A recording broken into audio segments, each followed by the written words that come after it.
Okay, Igor, please turn down your radio and tell Rabbi your question. Okay.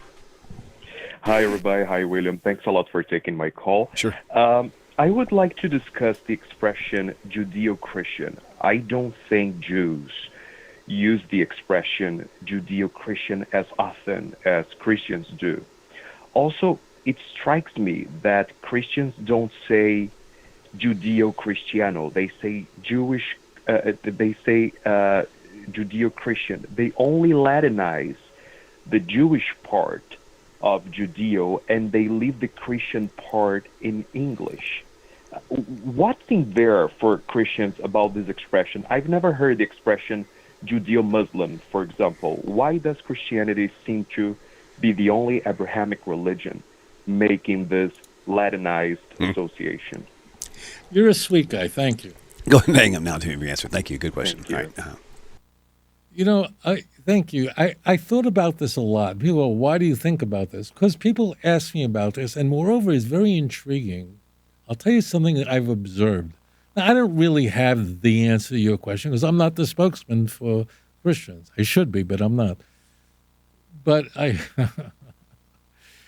but I'll tell you an observation I've had, and that is that the Christians who really like Jews, like the dispensationalists, who really like Jews and Judaism, admire the Jews who are philo-Semitic, like using the term Judeo-Christian.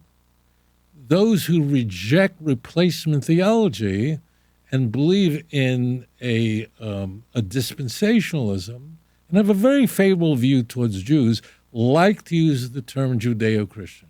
Right? So you'll have Charlie Kirk will use it, and Ambassador Mike Huckabee they use it because they really like Jews and they like Judaism. These are like very nice Christians who, now their beliefs are a little bit quite different than mine, but they're conversely the hardcore supersessionists. So there are soft supersessionists and hard supersessionists.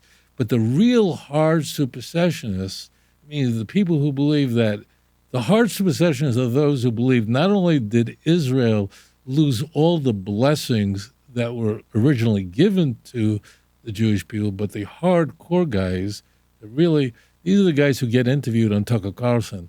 So these guys will go, the Israel today is not the Israel of the ancient world, has nothing to do with each other, and there's no blessing for Israel. There wasn't a blessing, and the Jews today are not the Jews of old.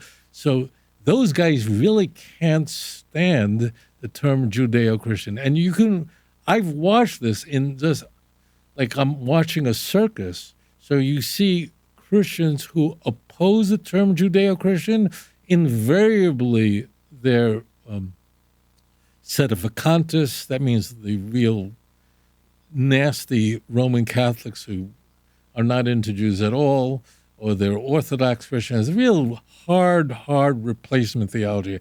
These soft replacement theology guys are people that believe that the Jews are, Israel is Israel, but the blessings are no longer belong to Israel. The original blessings given to the Jews now belongs to the church. That's sort of a soft supersessionism. So I don't know the answer, but I do know that Christians who have a favorable view of Jews and Israel use the term Judeo-Christian, and what they want to say is that our roots is in the Jewish faith and that we have a bond with the Jewish people and we have a connection with the Jews, that our faith is built on their faith, and we come with that kind of ecumenical unity. So it's a statement of we're coming from the Jewish background. Those who can't stand us can't stand that term. Question asked and answered. Thank you. If you enjoyed this program, please like and subscribe. אדון עולם אשר מלך בטרם כל יציר נברא ואת נעשה בחפצו כל